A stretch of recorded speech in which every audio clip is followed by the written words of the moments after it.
ಎಲ್ಲ ಧ್ಯಾನ ಬಂಧುಗಳಿಗೆ, ಆತ್ಮ ಬಂಧುಗಳಿಗೆ ಅನಂತ ಕೋಟಿ ಕೋಟಿ ಪ್ರಣಾಮಗಳು. ಇಂದಿನ ಧ್ಯಾನ ಸ್ವಾಧ್ಯಾಯ ಸತ್ಸಂಗ ಕಾರ್ಯಕ್ರಮಕ್ಕೆ ತಮಗೆಲ್ಲರಿಗೂ ತುಂಬು ಹೃದಯದ ಸ್ವಾಗತ.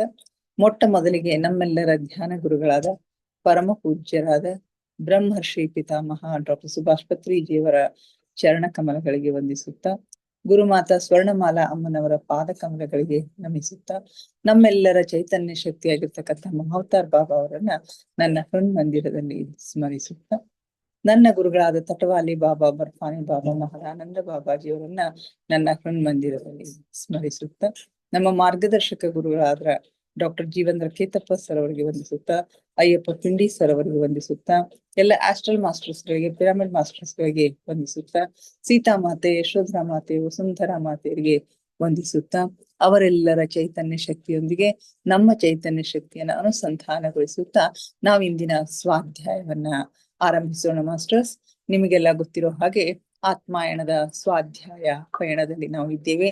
8ನೆಯ ಅಧ್ಯಾಯದ ಕೊನೆಯ ಹಂತದಲ್ಲಿ ನಾವು ಇದ್ದೇವೆ. ಆ ಎಲ್ಲ 7 ಸೂಕ್ಷ್ಮ ಲೋಕಗಳಲ್ಲಿಯ ಬದುಕು ಯಾವ ರೀತಿಯಾಗಿ ಇರುತ್ತೆ, ಆ 7 ಸೂಕ್ಷ್ಮ ಲೋಕಗಳ ಯಾತ್ರೆ ಮುಗಿದ ನಂತರ ಆ ಸೂಕ್ಷ್ಮ ಶರೀರವನ್ನ ತ್ಯಜಿಸಿ ಮಾನಸ ಲೋಕಕ್ಕೆ ಹೋಗ್ತಕ್ಕಂತಹ ಪ್ರಕ್ರಿಯೆ ಯಾವ ರೀತಿಯಾಗಿ ನಡೀತಾ ಇದೆ. ಆ ಸೂಕ್ಷ್ಮ ಶರೀರವನ್ನ ತ್ಯಜಿಸ್ತಕ್ಕಂತಹ ಒಂದು ಹಂತವನ್ನ 2ನೆಯ ಮೃತ್ಯು ಅಂತ ಹೇಳಿ ಕರೀತಾರೆ. ಸೂಕ್ಷ್ಮ ಶರೀರವನ್ನ ತ್ಯಜಿಸಿ ಮಾನಸ ಲೋಕಕ್ಕೆ ಬಂದು ನಂತರ ಅದರ ಮೇಲೆ ಇರ್ತಕ್ಕಂಥ ಒಂದು ಕಾರಣ ಲೋಕ, ಆತ್ಮನ ನಿವಾಸ ಸ್ಥಾನವಾಗಿರ್ತಕ್ಕಂಥ ಕಾರಣ ಲೋಕಕ್ಕೆ ಹೋಗಿ ಅಲ್ಲಿ ಏನೆಲ್ಲವನ್ನ ಪೂರ್ವ ಜನ್ಮದ ತನ್ನೆಲ್ಲ ರೆಕಾರ್ಡ್ಸ್ ಗಳನ್ನ ನೋಡಿಕೊಂಡು ಮತ್ತೆ ಜನ್ಮ ಪಡೆಯುವ ಒಂದು ಅಭಿಲಾಷೆಯಿಂದ ಭೂಮಿಗೆ ಬರಬೇಕಾದಂತ ಸಂದರ್ಭದಲ್ಲಿ ಮನೋಮಯ ಕೋಶ, ಪ್ರಾಣಮಯ ಕೋಶ, ಭೌತಿಕ ಕೋಶಗಳನ್ನ ಹೊಸದಾಗಿ ಆ ಹೊದಿಕೆಗಳನ್ನ ಹೊದ್ಕೊಂಡು ಆತ್ಮ ಮತ್ತೆ ಭೂಮಿಗೆ ಬರ್ತದ ಅಂತಕ್ಕಂಥ ಸಂಗತಿಗಳನ್ನ ನಾವಿಲ್ಲಿ ನೋಡ್ತೀವಿ. ಈ ಎಲ್ಲ ಪರಾಗಮನದ ಎಲ್ಲ ಅವಶ್ಯಕ ಸೂಚನೆಗಳನ್ನ ಪಡೆದುಕೊಂಡ ನಂತರ ಆ ವ್ಯಕ್ತಿ ನಿಧಾನವಾಗಿ ನಿದ್ರೆಗೆ ಜಾರ್ತಾನಂತ. ನಿದ್ರೆಗೆ ಜಾರಿ ಈ ಮಾನಸ ಲೋಕದಲ್ಲಿ ಅವನು ಜಾಗೃತನಾಗ್ತಾನೆ ಅಂತ ಹೇಳಿ ಹೇಳ್ತಾರೆ.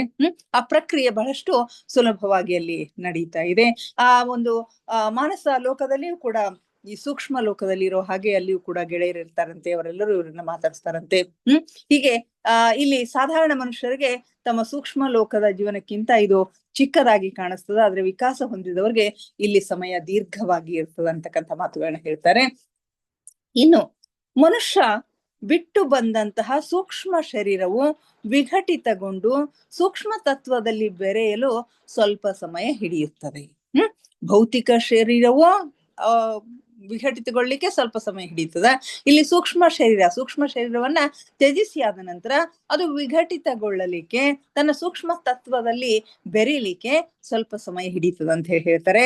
ವಿಘಟನೆಗೊಳ್ಳುವ ಸಮಯದಲ್ಲಿ ಈ ಸೂಕ್ಷ್ಮ ಶರೀರವು ಅದರೊಳಗಿರುವಂತಹ ವ್ಯಕ್ತಿಯ ಹಾಗೆಯೇ ಇರುತ್ತದೆ.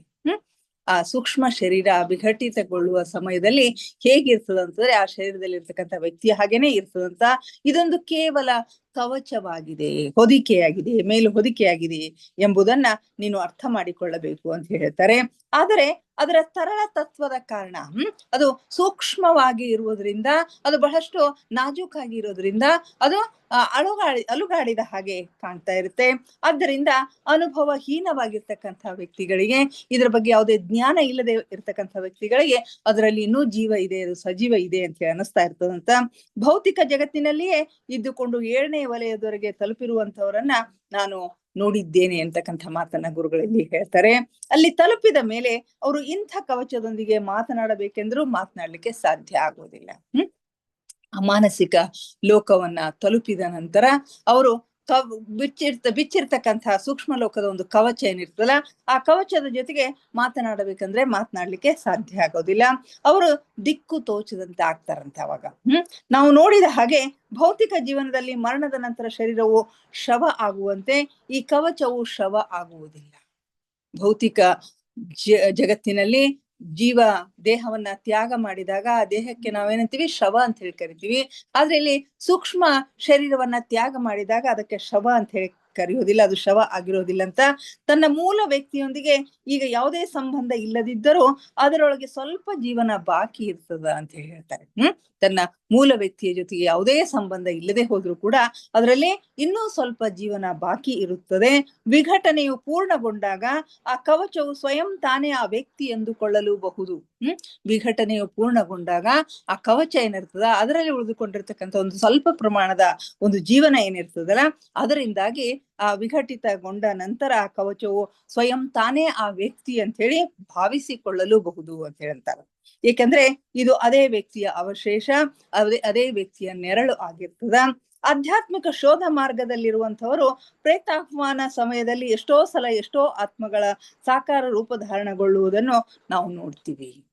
ಈ ಆಧ್ಯಾತ್ಮಿಕ ಶೋಧ ಕಾರ್ಯಗಳನ್ನ ಮಾಡ್ತಕ್ಕಂಥವ್ರು, ಪ್ರೇತ ಆತ್ಮಗಳನ್ನ ಆಹ್ವಾನ ಮಾಡ್ತಕ್ಕಂಥ ಆ ಕೆಲಸದಲ್ಲಿ ತೊಡಗಿರ್ತಕ್ಕಂಥ ಸಾಧಕರು, ಇವರೆಲ್ಲರೂ ಕೂಡ ಎಷ್ಟೋ ಸಂದರ್ಭಗಳಲ್ಲಿ ಇಂತಹ ಕವಚಗಳಲ್ಲಿ ಈ ಆತ್ಮಗಳು ಸಾಕಷ್ಟು ಸಾಕಾರ ರೂಪುಗೊಂಡಿರ್ತಕ್ಕಂಥದ್ದನ್ನ ನೋಡ್ತೇವೆ ಅಂತ ಹೇಳ್ತಾರೆ.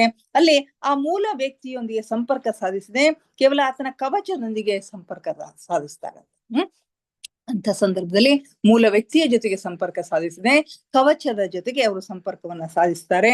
ಆತ ಮರಣ ಹೊಂದಿ ಬಹಳ ದಿನಗಳಾದ ನಂತರವೂ ಕೂಡ ಹೀಗೆ ಮಾಡ್ಲಿಕ್ಕೆ ಸಾಧ್ಯ ಅಂತಕ್ಕಂಥ ಒಂದು ಮಾತನ್ನ ಹೇಳ್ತಾರೆ. ಆದ್ರೆ ಆತ ಮೂಲದಲ್ಲಿದ್ದಷ್ಟು ಪ್ರಮಾಣದಲ್ಲಿ ಬುದ್ಧಿವಂತನಂತೆ ಕಾಣಿಸುವುದಿಲ್ಲ. ಆತ ಮೂಲ ಸ್ವರೂಪದಲ್ಲಿರ್ತಕ್ಕಂಥ ಒಂದು ಆತ್ಮವೋ ಅಥವಾ ಆ ಕವಚದಲ್ಲಿ ಉಳಿದುಕೊಂಡಿರ್ತಕ್ಕಂಥ ಒಂದು ಅಲ್ಪ ಪ್ರಮಾಣದ ಜೀವವೋ ಅಂತಕ್ಕಂಥದ್ದನ್ನ ತಿಳ್ಕೊಳ್ಬೇಕಾಗಿತ್ತು ಅಂತಂದ್ರೆ ಆ ಒಂದು ಶರೀರ ಏನಿರ್ತದಲ್ಲ ಅದು ಎದುರಿಗೆ ಬಂದ ವ್ಯಕ್ತಿಯ ಜೊತೆಗೆ ಮಾತನಾಡ್ತಾನಂತೆ.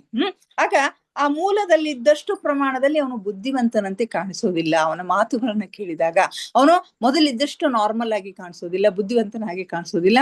ಅಷ್ಟೇ ಅಲ್ಲದೇನೆ ಅವನು ಕ್ಷೀಣ ಹೊಂದಿದಂತೆ ಕಾಣಿಸ್ತಾನಂತೆ, ಸೊರಗಿದ ಹಾಗೆ ಕ್ಷೀಣ ಹೊಂದಿದ ಹಾಗೆ ಕಾಣ್ತಾನಂತೆ. ಇದು ಅಸಂಭವ ಅಂತ ಹೇಳ್ತಾರೆ. ಯಾಕಂದ್ರೆ ಒಬ್ಬ ವ್ಯಕ್ತಿ ಎಂದೂ ಕ್ಷೀಣ ಹೊಂದುವುದು ಸಾಧ್ಯವಿಲ್ಲ. ಆತ ಮೃತ್ಯುವಿನ ಆಚೆ ವಿಕಾಸ ಹೊಂದುತ್ತಾನೆ. ಮೃತ್ಯುವಿನ ನಂತರ ಆತ್ಮವು ವಿಕಾಸ ಹೊಂದ ಹೋಗುತ್ತೆ ವಿನಃ ಅದು ಕ್ಷೀಣ ಆಗೋದಿಲ್ಲ, ಅದು ಸೊರಗೋದಿಲ್ಲ ಅಂತಕ್ಕಂಥ ಮಾತನ್ನು ಹೇಳ್ತಾರೆ. ಅಂಥ ಯಾವ್ದಾದ್ರೂ ಪ್ರಕರಣ ಕಂಡು ಬಂದಲ್ಲಿ ಅದು ಮೂಲ ವ್ಯಕ್ತಿಯಾಗಿರದೆ ಆತನ ಅವಶೇಷವಾಗಿದೆ ಅಂತಕ್ಕಂಥದ್ದನ್ನ ನಾವು ತಿಳಿದುಕೊಳ್ಬೇಕು ಅಂತಕ್ಕಂಥ ಸಂಗತಿಯನ್ನ ಗುರುಗಳು ಇಲ್ಲಿ ಪೀಟರ್ ರಶ್ಲಿ ಅವರಿಗೆ ಹೇಳ್ತಾರೆ. ಆತನು ತ್ಯಜಿಸಿದಂತ ಕವಚವಾಗಿದೆ ಎಂದು ತಿಳಿದುಕೊಳ್ಳಬೇಕು. ಕವಚವು ಪ್ರಾಣಹೀನವಾಗಿದೆ, ಆ ಕವಚದಲ್ಲಿ ಪ್ರಾಣ ಇರುವುದಿಲ್ಲ. ಆದರೆ ಬೇರೊಂದು ಜೀವು ಅದರಲ್ಲಿ ಪ್ರವೇಶಿಸಿ ಅದನ್ನು ತನ್ನ ತಾತ್ಕಾಲಿಕ ಶರೀರವನ್ನಾಗಿ ಮಾಡಿಕೊಂಡು ಮೂಲ ವ್ಯಕ್ತಿಯಂತೆ ವರ್ತಿಸುವುದು ಸಾಧ್ಯವಿದೆ. ಆ ಕವಚವು ಪ್ರಾಣಹೀನವಾಗಿರ್ತದ, ಆದ್ರೆ ಬೇರೊಂದು ಜೀವ ಅದರಲ್ಲಿ ಪ್ರವೇಶ ಮಾಡಿ ಅದನ್ನ ತನ್ನ ತಾತ್ಕಾಲಿಕ ಶರೀರವನ್ನಾಗಿ ಮಾಡಿಕೊಂಡು ಮೂಲ ವ್ಯಕ್ತಿಯ ಹಾಗೇನೆ ವರ್ತನೆ ಮಾಡ್ಲಿಕ್ಕೆ ಸಾಧ್ಯ ಇದೆ ಅಂತ ಹೇಳ್ತಾರೆ. ಸೂಕ್ಷ್ಮ ಲೋಕದ ಜನರಿಗೆ ಹೀಗೆ ಮಾಡುವುದು ಹೊಸ ಸಂಗತಿ ಏನಲ್ಲ. ಸೂಕ್ಷ್ಮ ಲೋಕದಲ್ಲಿ ಇರ್ತಕ್ಕಂಥ ಜನರು ಇಂಥ ಕೆಲಸಗಳನ್ನ ಸಾಕಷ್ಟು ಮಾಡ್ತಾ ಇರ್ತಾರೆ. ಅವ್ರಿಗೆ ಇದು ಹೊಸದಲ್ಲ ಅಂತ ಹೇಳ್ತಾರೆ. ಯಾಕಂದ್ರೆ ಸಾಮಾನ್ಯವಾಗಿ ಅವರು ಇದನ್ನು ಒಂದು ಸಹಜ ಹಾಸ್ಯ ಪ್ರವೃತ್ತಿಯಾಗಿ ಭಾವಿಸಿರ್ತಾರೆ.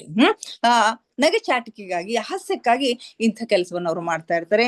ಕೆಲವು ಹಾಸ್ಯ ಪ್ರವೃತ್ತಿಯ ಆತ್ಮಗಳು ಇಂಥ ಆವರಣ ದೊರೆತಾಗ ತಮ್ಮ ಓವರ್ ಕೋಟ್ ನಂತೆ ಅವುಗಳನ್ನ ಧರಿಸ್ತಾರಂತೆ. ಕೆಲವು ಹಾಸ್ಯ ಪ್ರವೃತ್ತಿ ಇರ್ತಕ್ಕಂಥ ಆತ್ಮಗಳು ಇಂಥ ಆವರಣಗಳು ದೊರೆತಾಗ ಅವುಗಳನ್ನ ತಮ್ಮ ಓವರ್ ಕೋಟ್ ನಂತೆ ಧರಿಸ್ತಾರೆ. ಮತ್ತು ಮುಸುಕಿನಲ್ಲಿ ಅಡಗಿದ ವ್ಯಕ್ತಿಯು ತನ್ನ ಗುರುತನ್ನು ಅವಶ್ಯವಾಗಿ ನೀಡ್ತಾನೆ. ಅಲ್ಲಿ ಮುಸುಕಿನಲ್ಲಿ ಇರ್ತಕ್ಕಂತಹ ವ್ಯಕ್ತಿ ಅಂದ್ರೆ ಆ ಕವಚದ ಮೂಲ ವ್ಯಕ್ತಿ ಯಾರು ಅನ್ನೋದನ್ನ ಅವಶ್ಯವಾಗಿ ಅವನು ತನ್ನ ಗುರುತನ್ನ ತಿಳಿಸ್ಕೊಡ್ತಾನಂತೆ. ಮೂಲ ಶರೀರಧಾರಿಯ ಮಸ್ತಿಷ್ಕದಲ್ಲಿ ತನ್ನ ಜೀವನ ಕಾಲದಲ್ಲಿರುವಂಥದೆಲ್ಲ ಅವನ ಸೂಕ್ಷ್ಮ ಪ್ರತಿರೂಪದಲ್ಲೂ ಅವಶ್ಯವಾಗಿ ಇರ್ತದ. ಅವನ ಮೂಲ ಶರೀರಧಾರಿಯ ಮಸ್ತಿಷ್ಕದಲ್ಲಿ ತನ್ನ ಜೀವನ ಕಾಲದಲ್ಲಿ ಇರ್ತಕ್ಕಂಥ ಎಲ್ಲ ಅಂಶಗಳು ಅವನ ಸೂಕ್ಷ್ಮ ಪ್ರತಿರೂಪದಲ್ಲಿಯೂ ಕೂಡ ಅವಶ್ಯವಾಗಿ ಇರ್ತವೆ ಅಂತ ಹೇಳ್ತಾರೆ. ಮತ್ತು ಅದು ಅಲ್ಲಿಯೇ ಇರುತ್ತದೆ. ಅದನ್ನು ಯಾರಾದ್ರೂ ಮುಸುಕಿದರೆ ಉಪಯೋಗಿಸಿದರೆ ಅವರಿಗೂ ಅದು ಪ್ರವೇಶಿಸುತ್ತದೆ ಅಂತ ಹೇಳ್ತಾರೆ. ಶೋಧ ಮಾಡುವವರು ಈ ಕವಚದ ಹಿಂದೆ ಏನಿದೆ ಎಂಬುದನ್ನು ತಿಳಿದುಕೊಳ್ಳುವಷ್ಟು ಆಗಿರಬೇಕು. ಅಲ್ಲಿ ಶೋಧ ಮಾಡ್ತಕ್ಕಂಥವ್ರು, ಸಂಶೋಧನೆ ಮಾಡ್ತಕ್ಕಂಥವ್ರು ಈ ಕವಚದ ಹಿಂದೆ ಏನಿದೆ ಅಂತಕ್ಕಂಥದನ್ನ ತಿಳಿದುಕೊಳ್ಳುವಷ್ಟು ಸೂಕ್ಷ್ಮದರ್ಶಿಗಳು ಆಗಿರಬೇಕು. ಶೋಧಾರ್ಥಿಗಳು ಬಹಳಷ್ಟು ಎಚ್ಚರಿಕೆಯಿಂದ ಇರಬೇಕು ಅಂತಕ್ಕಂಥ ಸಂಗತಿಯನ್ನ ಗುರುಗಳಲ್ಲಿ ಹೇಳ್ತಾರೆ. ಯಾವ ಕವಚದಿಂದ ಮನುಷ್ಯನ ಅವಶೇಷವು ಹೊರಟು ಹೋಗಿದೆಯೋ ಅದನ್ನು ಮುಲಾಮು ಲೇಪನ ಮಾಡುವುದರ ಮುಖಾಂತರವೂ ಕೂಡ ಸಕ್ರಿಯಗೊಳಿಸಬಹುದು ಅಂತ ಹೇಳ್ತಾರೆ. ಇನ್ನು ಯಾವ ಕವಚದಿಂದ ಮನುಷ್ಯನ ಅವಶೇಷ ಸಂಪೂರ್ಣವಾಗಿ ಹೊರಟು ಹೋಗಿದೆಯೋ ಅಂಥಲ್ಲಿಯೂ ಕೂಡ ಮುಲಾಮನ್ನ ಲೇಪಿಸುವುದರ ಮುಖಾಂತರ ಮತ್ತೆ ಜೀವವನ್ನ ಅಲ್ಲಿ ಸಾಕಾರ ಮಾಡಬಹುದು, ಸಕ್ರಿಯಗೊಳಿಸಬಹುದು ಅಂತ ಹೇಳ್ತಾರೆ. ಯಾವಾಗಲಾದ್ರೂ ಮುಂದೆ ಭವಿಷ್ಯದಲ್ಲಿ ಈ ಆವರಣದೊಂದಿಗೆ ನೀನು ಸಂಪರ್ಕವನ್ನು ಸಾಧಿಸಬಹುದು. ಗುರುಗಳು ಪೀಟರ್ ರೆಶ್ಲೋ ಅವ್ರಿಗೆ ಹೇಳ್ತಾರೆ, ಮುಂದೆ ಯಾವಾಗ್ಲಾದ್ರೂ ಒಮ್ಮೆ ಇಂಥ ಕವಚಗಳ ಜೊತೆಗೆ ನೀನು ಸಂಪರ್ಕವನ್ನ ಸಾಧಿಸಬಹುದು. ಅಂತ ಸಂದರ್ಭದಲ್ಲಿ ನಿನಗೆ ಈ ವಿಷಯಗಳೆಲ್ಲ ತಿಳಿದಿರ್ಲಿ ಅಂತಕ್ಕಂತಹ ಒಂದು ಭಾವನೆಯಿಂದ ಈ ಎಲ್ಲ ವಿಷಯಗಳನ್ನ ನಿನಗೆ ಹೇಳ್ತಾ ಇದ್ದೇನೆ ಅಂತಕ್ಕಂತಹ ಒಂದು ಮಾತನ್ನ ಹೇಳ್ತಾರೆ. ಇವು ಅಪಾಯಕಾರಿಯಾದವುಗಳಲ್ಲ. ಹೀಗೆಲ್ಲ ಆಗ್ತಾ ಇದೆ ಅಂತಂದ್ರೆ ಅಲ್ಲಿ ಅಪಾಯ ಇದೆ, ಯಾವುದೇ ರೀತಿಯ ತೊಂದರೆ ಇದೆ ಅಂತ ಹೇಳಿ ಇಲ್ಲ, ಯಾವ ಹಾನಿಯೂ ಉಂಟು ಮಾಡುವುದಿಲ್ಲ ಅಂತಕ್ಕಂಥದ್ದು ನಿಶ್ಚಿತ. ಆದ್ರೆ ಇಂಥ ಸಂಗತಿಗಳು ಜರುಗ್ತಾವೆ ಅಂತಕ್ಕಂಥ ವಿಷಯ ನಿನಗೆ ಗೊತ್ತಿರ್ಲಿ ಅಂತಕ್ಕಂಥ ಮಾತನ್ನ ಪೀಟರ್ ರೆಶ್ಲೋ ಅವರಿಗೆ ಭಾರತೀಯ ಗುರುಗಳು ಅಥವಾ ಆಚಾರ್ಯರು ತಿಳಿಸಿ ಹೇಳ್ತಾ ಇದ್ದಾರೆ. ನಿನಗಿಂದು ಇಷ್ಟೇ ಹೇಳುವುದಿತ್ತು. ಈ ಜಗತ್ತಿನ ಆಚೆಯ ಜಗತ್ತಿನ ಪ್ರತ್ಯೇಕ ವಲಯಗಳಲ್ಲಿ ಜೀವನವು ಹೇಗಿದೆ ಎಂಬುದನ್ನು ನೀನು ಇಂದು ತಿಳಿದುಕೊಂಡೆ. ಈ ಭೌತಿಕ ಜಗತ್ತಿನ ಆಚೆಯ ಜಗತ್ತು ಅಂದ್ರೆ ಮೇಲು ಲೋಕ ಜಗತ್ತಿನಲ್ಲಿ ಬದುಕು ಹೇಗಿದೆ, ಜೀವನ ಹೇಗಿದೆ ಅಂತಕ್ಕಂಥದ್ದನ್ನ ನೀನಿವತ್ತು ತಿಳಿದುಕೊಂಡಿದೀಯಾ. ನೀನು ಒಂದು ಪ್ರಶ್ನಾವಳಿಯನ್ನ ತಯಾರಿಸು, ಅದಕ್ಕೆ ನಾನು ನಾಳೆ ಉತ್ತರವನ್ನ ನೀಡ ಬಯಸ್ತೀನಿ. ನಿನಗೆ ಏನಾದ್ರೂ ಡೌಟ್ಸ್ ಇದ್ರೆ, ಏನಾದ್ರೂ ಪ್ರಶ್ನೆಗಳಿದ್ರೆ ಪ್ರಶ್ನಾವಳಿಯನ್ನ ತಯಾರು ಮಾಡು, ಅದಕ್ಕೆಲ್ಲ ನಾನು ನಾಳೆ ಉತ್ತರ ಕೊಡ್ತೀನಿ. ಆ ನಂತರ ಸ್ವಲ್ಪ ದಿನಗಳವರೆಗೆ ನೀನು ಪ್ರಯೋಗ ಮಾಡಿ ನೋಡುವ ಸಮಯದಲ್ಲಿ ನಾನು ಮತ್ತೆ ಬರ್ತೇನೆ. ನೀನು ಮತ್ತೆ ಯಾವ ವಿಷಯಗಳನ್ನ ಪ್ರಯೋಗ ಮಾಡಿ ನೋಡ್ತಾ ಇರ್ತೀಯೋ ಆಗ ನಿನ್ನ ಸಹಾಯಕ್ಕಾಗಿ ನಾನು ಮತ್ತೆ ಬರ್ತೇನೆ. ಆಗ ಮಾನಸ ಲೋಕದ ಜೀವನದ ಕುರಿತು ನಿನಗೆ ಹೇಳ್ತೀನಿ. ಇದುವರೆಗೆ ಸೂಕ್ಷ್ಮ ಲೋಕದ ಜೀವನವನ್ನ, 7 ಲೋಕಗಳ ಒಂದು ಜೀವನವನ್ನ ಕುರಿತು ನಿನಗೆ ಹೇಳಿದ್ದೀನಿ. ಆಗ ಮಾನಸಿಕ ಲೋಕದಲ್ಲಿ ಜೀವನ ಹೇಗಿರ್ತದ ಅಂತಕ್ಕಂಥದ್ದನ್ನ ಹೇಳ್ತೀನಿ. ಸೂಕ್ಷ್ಮ ಜಗತ್ತಿನ ಕುರಿತು ಹೆಚ್ಚಿನ ವಿವರಣೆಯನ್ನು ನೀಡಿದಂತೆ ನಾನು ನಿನಗೆ ಮಾನಸ ಲೋಕದ ಕುರಿತು ಹೇಳಲಾರೆ. ಈ ಸೂಕ್ಷ್ಮ ಲೋಕದಲ್ಲಿ ಎಷ್ಟೊಂದು ವಿವರವಾಗಿರ್ತಕ್ಕಂಥ ವಿವರಣೆಯನ್ನು ಕೊಟ್ಟ ಹಾಗೆ ಮಾನಸಿಕ ಲೋಕದ ಒಂದು ಜೀವನವನ್ನು ಕುರಿತು ನಾನು ನಿನಗೆ ಹೇಳಲಾರೆ. ಯಾಕಂತಂದ್ರೆ ಅಲ್ಲಿಯ ಜೀವನವು ಕುರಿತು ಉಪಮೇಯಗಳನ್ನ ನೀಡುವುದು ಕಠಿಣವಾಗಿದೆ.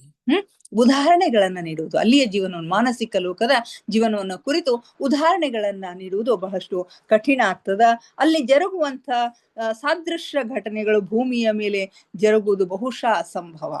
ಅಲ್ಲಿ ಯಾವ ಸಂಗತಿಗಳು ಜರುಗ್ತಾವೋ, ಅಲ್ಲಿ ಏನೆಲ್ಲವೂ ಜರುಗ್ತದೋ ಅಂಥ ಸಂಗತಿಗಳು ಭೂಮಿಯ ಮೇಲೆ ಜರುಗುವುದು ಅಸಂಭವ ಅಂತ ಹೇಳಿ ಹೇಳ್ತಾರೆ. ಇಲ್ಲಿ ಜೀವನಕ್ಕಿಂತ ಅಲ್ಲಿಯ ಜೀವನ ಬಹಳಷ್ಟು ಭಿನ್ನವಾಗಿದೆ. ಈ ಸೂಕ್ಷ್ಮ ಲೋಕದ ಜೀವನ ಭೂಮಿಯ ಮೇಲೆ ಯಾವ ರೀತಿ ಇರುತ್ತೋ ಅದೇ ರೀತಿಯಾಗಿ ಇರ್ತದ ಅಂತ ಹೇಳಿ ಹೇಳ್ತಾ ಇರ್ತಾರೆ. ಯಾವ್ದೃಷ್ಟೇ ಅವೆಲ್ಲವೂ ಭಾವನೆಯ ರೂಪದಲ್ಲಿ, ಎಲ್ಲವೂ ಕಲ್ಪನೆಯ ರೂಪದಲ್ಲಿ ಇರುತ್ತೆ ಅಂತಕ್ಕಂಥದ್ದನ್ನ ಹೊರತುಪಡಿಸಿದ್ರೆ ಭೂಮಿಯ ಜೆರಾಕ್ಸ್ ಕಾಪಿನೇ ಈ ಸೂಕ್ಷ್ಮ ಲೋಕದ 1, 2, 3 ವಲಯಗಳು ಅಂತಕ್ಕಂಥ ಮಾತುಗಳನ್ನ ಇಲ್ಲಿ ಹೇಳ್ತಾರೆ. ಆದ್ರೆ ಈ ಮಾನಸ ಲೋಕದಲ್ಲಿ ಬದುಕು ಬಹಳಷ್ಟು ಭಿನ್ನವಾಗಿರ್ತದೆ. ಯಾಕಂದ್ರೆ ಅಲ್ಲಿ ಎಲ್ಲವೂ ಆಲೋಚನೆಗಳ ಮೂಲಕ ಜರುಗ್ತಾ ಇರುತ್ತೆ. ಇಲ್ಲಿ ಕಾಣುವುದೆಲ್ಲ ಭೌತಿಕವಾಗಿದೆ, ಅಲ್ಲಿ ವಿಚಾರದ ಹೊರತು ಏನೇನೂ ಕಾಣುವುದಿಲ್ಲ. ಸೂಕ್ಷ್ಮ ಲೋಕದಲ್ಲಿಯೂ ಆಲೋಚನೆಗಳ ಮೂಲಕನೇ ಕೆಲಸ ನಡೀತಾ ಇದ್ರು, ಆದ್ರೂ ಕೂಡ ಅಲ್ಲಿ ಭೌತಿಕವಾಗಿ ಅದು ಇದೆ ಅಂತಕ್ಕಂಥ ಒಂದು ಕಲ್ಪನೆ, ಒಂದು ಭ್ರಮೆಯಲ್ಲಿ ನಾವು ಇರ್ತಾ ಇದ್ವಿ. ಆದ್ರೆ ಇಲ್ಲಿ ಮಾನಸಿಕ ಲೋಕದಲ್ಲಿ ಅವೆಲ್ಲವೂ ಕೂಡ ಆಲೋಚನೆಗಳನ್ನ ಹೊರತು ಅಲ್ಲಿ ಏನೇನೋ ಜರುಗೋದಿಲ್ಲ. ನಿನಗೆ ನನ್ನ ಕಷ್ಟ ಅರ್ಥವಾಗುತ್ತಿರಬಹುದು, ಸಾಧ್ಯವಾದ್ರೆ ನಾನು ನಿನಗೆ ಮಾನಸ ಲೋಕದ ಒಂದು ಪುಟ್ಟ ಯಾತ್ರೆಗೂ ಕರೆದುಕೊಂಡು ಹೋಗ್ತೀನಿ ಅಂತ ಹೇಳ್ತಾರೆ. ನನ್ನ ಕಷ್ಟ ಏನದ ಅಂತಕ್ಕಂಥದ್ದು ನಿನಗೆ ಗೊತ್ತಾಗ್ತಿರ್ಬಹುದು. ಸಾಧ್ಯ ಆಯ್ತು ಅಂತಂದ್ರೆ ನನ್ನ ಮಾನಸಿಕ ಲೋಕದ ಒಂದು ಯಾತ್ರೆಗೂ ನಾನು ಕರ್ಕೊಂಡು ಹೋಗ್ತೀನಿ. ಅಲ್ಲಿ ನೀನು ಕಂಡಿರುವುದನ್ನು ಅನ್ನುವುದಕ್ಕಿಂತ ಗ್ರಹಿಸಿರುವುದನ್ನು, ಯಾಕಂದ್ರೆ ಕಾಣಲಿಕ್ಕೆ ಅಲ್ಲೇನೂ ಇರೋದಿಲ್ಲ, ನೋಡ್ಲಿಕ್ಕೆ ಅಲ್ಲೇನೂ ಇರೋದಿಲ್ಲ. ಗ್ರಹಿಸಬೇಕು, ಏನಿದ್ರು ಅದನ್ನ ನಾವು ಗ್ರಹಿಸಬೇಕು, ಅನುಭವಿಸಬೇಕು. ಗ್ರಹಿಸಲು ಸಾಧ್ಯವಾದ್ರೆ, ಗ್ರಹಿಸಿರುವುದನ್ನ ಸಾಧ್ಯವಾದ್ರೆ ನೆನಪಿನಲ್ಲಿ ಇಟ್ಟುಕೊಳ್ಳು ಎಂದು ನಿನ್ನಿಂದ ನಾನು ಹೇಳ್ತೀನಿ. ಅದನ್ನು ಮತ್ತು ಟಿಪ್ಪಣಿ ಮಾಡುವಂತಕ್ಕಂಥ ಮಾತನ್ನು ಹೇಳ್ತೀನಿ. ಆದರೂ ಈ ಕುರಿತು ಇನ್ನೂ ಸ್ವಲ್ಪ ಹೆಚ್ಚಿನದನ್ನ ಮುಂದೆ ಹೇಳ್ತೇನೆ ಅಂತಕ್ಕಂಥ ಮಾತುಗಳನ್ನ ಹೇಳ್ತಾರೆ. ನಾಳೆ ನಾನು ನಿಗದಿತ ಸಮಯಕ್ಕೆ ಬರುವೆನೋ, ನಿನ್ನ ಪ್ರಶ್ನಾವಳಿಯು ಸಿದ್ಧವಾಗುವುದೆಂದು ಆಶಿಸುತ್ತೇನೆ. ನಾಳೆ ಮತ್ತೆ ನನ್ನ ನಿಗದಿತ ಸಮಯಕ್ಕೆ 11 ಗಂಟೆಗೆ ನಾನು ಬರ್ತೇನೆ. ಅಲ್ಲಿಯವರೆಗೆ ನಿನ್ನ ಪ್ರಶ್ನಾವಳಿಗಳನ್ನ ನೀನು ಸಿದ್ಧಪಡಿಸಿಕೊಳ್ಳು ಅಂತ ಹೇಳುವುದರ ಮುಖಾಂತರ ಈ 8ನೆಯ ಅಧ್ಯಾಯವನ್ನ ಮುಕ್ತಾಯ ಮಾಡಿದ್ದಾರೆ. 9ನೆಯ ಅಧ್ಯಾಯದಲ್ಲಿ ಪ್ರಶ್ನಾವಳಿಗಳು ಬರ್ತವೆ. ಇನ್ನೊಂದು 10 ಮಿನಿಟ್ಸ್ ತಗೋಬಹುದಲ್ಲ, ಟೈಮ್ ಇದೆ ಇನ್ನು. ರಾತ್ರಿ ನನಗೆ ಬಹಳ ಚೆನ್ನಾಗಿ ನಿದ್ರೆ ಬಂತು. ಮುಂಜಾನೆ ಪ್ರತಿದಿನದಂತೆ ನಾನು ನಿಗದಿತ ಸಮಯದಲ್ಲಿ ತಾಜಾತನದಿಂದ ಎದ್ದೇನೋ, ಆದ್ರೆ ರಾತ್ರಿ ಇಡೀ ಏನು ಜರುಗಿತು ಎಂಬುದು ನನಗೇನೂ ನೆನಪಿಲ್ಲ. ನನ್ನ ಪ್ರಶ್ನಾವಳಿ ಸಿದ್ಧವಾಗಿದೆ, ಆಚಾರ್ಯರಿಗೆ ಇದು ಬಹಳ ದೀರ್ಘ ಎನಿಸಲಿಕ್ಕಿಲ್ಲ ಅಂತ ಹೇಳಿ ಅನ್ಕೋತಾರೆ. ರಾತ್ರಿ ಚೆನ್ನಾಗಿ ನಿದ್ರೆ ಮಾಡ್ತಾರೆ. ಪ್ರತಿದಿನಕ್ಕಿಂತ ಒಂದು ಆರಾಮದಾಯಕವಾಗಿರ್ತಕ್ಕಂಥ ತಾಜಾತನದಿಂದ ಬೆಳಿಗ್ಗೆ ಹೇಳ್ತಾರೆ. ರಾತ್ರಿ ಇಡೀ ಏನು ಜರುಗಿದೆ ಅಂತಕ್ಕಂಥದ್ದು ಇವ್ರಿಗೇನು ಜ್ಞಾಪಕ ಇರೋದಿಲ್ಲ, ಯಾಕಂದ್ರೆ ಅಷ್ಟೊಂದು ಗಾಢವಾಗಿರ್ತಕ್ಕಂಥ ನಿದ್ರೆ ಆಗಿರ್ತದ. ಪ್ರಶ್ನಾವಳಿಗಳನ್ನ ಸಿದ್ಧ ಮಾಡಿರ್ತಾರೆ. ಈ ಪ್ರಶ್ನೆಗಳು ಬಹುಶಃ ದೀರ್ಘವಾಯಿತು ಅಂತ ಹೇಳಿ ಅವ್ರಿಗೆ ಅನಿಸ್ತಾ ಇರತ್ತೆ. ಅಷ್ಟರಲ್ಲಿನೇ ನಾನು ನನ್ನ ಪ್ರಶ್ನಾವಳಿಗಳನ್ನ ಪುನಃ ಓದ್ತಾ ಇದ್ದೆ.